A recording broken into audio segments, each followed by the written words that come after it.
Turning back to the Democratic National Convention, where President Joe Biden is set to speak tonight after his historic resignation paved the way for Harris's remarkable power play. Democrats are gathered in Chicago to enshrine Kamala Harris as their new leader. This week's lineup at the DNC will underscore Harris's transformation, her move to the top of the ticket. She is gaining in battleground states. Today's numbers have Harris just ahead of Trump in Michigan, Wisconsin, and Nevada. Trump leads in Georgia, but with 77 days left until the election. Can the Democrats keep up the momentum? Jonathan Martin is Politico's Politics Bureau Chief, and he joins us live from the DNC. Jonathan, thank you so much for making time for this. I wondered to start, if I could just have you take a step back and talk about this insane summer that we've seen, this political moment. I mean, the assassination attempt, followed by the historic resignation, this wave of enthusiasm for Kamala Harris. How do you make sense? I realize you're sort of in the eye of the hurricane, but how do you make sense of what has happened? Well, the summer's not over yet, so we don't want to say that this could be it. The storm still could be brewing here, or it hasn't passed over yet. It's been an extraordinary summer. There's a great quote that the future outwits all of our certitudes, and that's certainly been the case this year in American politics. And we've now moved to a Harris versus Trump race. Look, the American voter for a year and a half was effectively begging, pleading the two parties, give us other options. We don't want grumpy old men too. We don't want the sequel. We don't want Biden versus Trump. Let's get somebody else out there. And Democrats finally got the message. It took them that extraordinary debate. It took them Nancy Pelosi's intercession, but they got the message. And the question now is, would Democrats be rewarded for answering the American voter and giving them somebody else besides the two older candidates? And I think right now, the last month suggested that Democrats are reaping the benefit from that decision to dump their old man and replace him with a younger candidate. Now, you wrote 80 days away. It's a long ways to go. Go ahead. No, sorry, I was going to say, you wrote a piece last month reflecting on some of this. Obviously, things looked a little bit different then.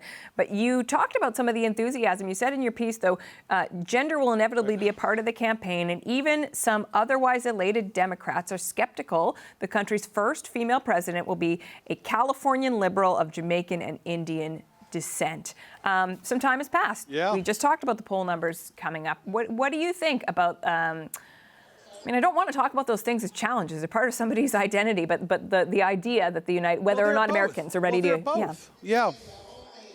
Look, I think the politics are very clear. It cuts both ways. Her identity as a woman of Jamaican and Indian descent, I think, is a huge asset with a lot of voters. Her identity helps her. There's no question about it. It's the same as Barack Obama. His background helped him with a lot of voters. A lot of voters in America not only don't hold that against these candidates, they think it's an unalloyed positive, and they want to sort of change America in that sense, change its face, if you will. Obviously, for some voters, it's not a positive. They view that with skepticism. They still have concerns about, unfortunately, somebody's race or gender. So I think it sort of works both ways for her. I think the challenge she has is not just her race and gender, because that does cut both ways, like I said, is that she's got a background that's very liberal from a famously liberal city in a liberal state and a country that's center, maybe even center-right, at least when it comes to how we elect presidents. And I think that's going to present a challenge for her. Can she invent herself, reinvent herself, reintroduce herself to American voters in the next 80 days as somebody who's very much in the mainstream of American politics? If she can do that, she'll have a chance to win. But this is going to be a close election, and to borrow a sports term, she's going to have to play air-free baseball. Air-free baseball, that's a new one for me. I do wonder, at the same time that all of that is happening, the Democrats are trying to get her out there. You know, I've seen quotes from Republicans suggesting they have more tape than they know what to do with that would paint Kamala Harris as a wacky California liberal. Exactly. Do you think this, I mean, it's tough to ask you to predict, but is this wave of enthusiasm, this honeymoon, are they about to hit a stumbling block, do you think? I think that depends on two things. Trump's performance. Is Trump going to keep saying stupid things every day and making this about himself? Every day that goes by that the election's about Trump is a good day for Democrats. Okay? Democrats have been dining out for basically almost 9 years now on Donald Trump and his conduct and his statements. If this election's about Trump, Democrats have a chance to win. If Kamala Harris, creates challenges for herself, has missteps, self-inflicted errors, then Trump is probably going to win. It's not too facile to say that the party that makes this race about the other person is going to be successful. And neither of these candidates wants it to be about them. They want it to be about the other guy. I don't believe she's done a sit-down interview with a journalist yet. Obviously, we haven't seen her debate Trump yet. What do you think are some of the biggest tests she's going to face in terms of scrutiny?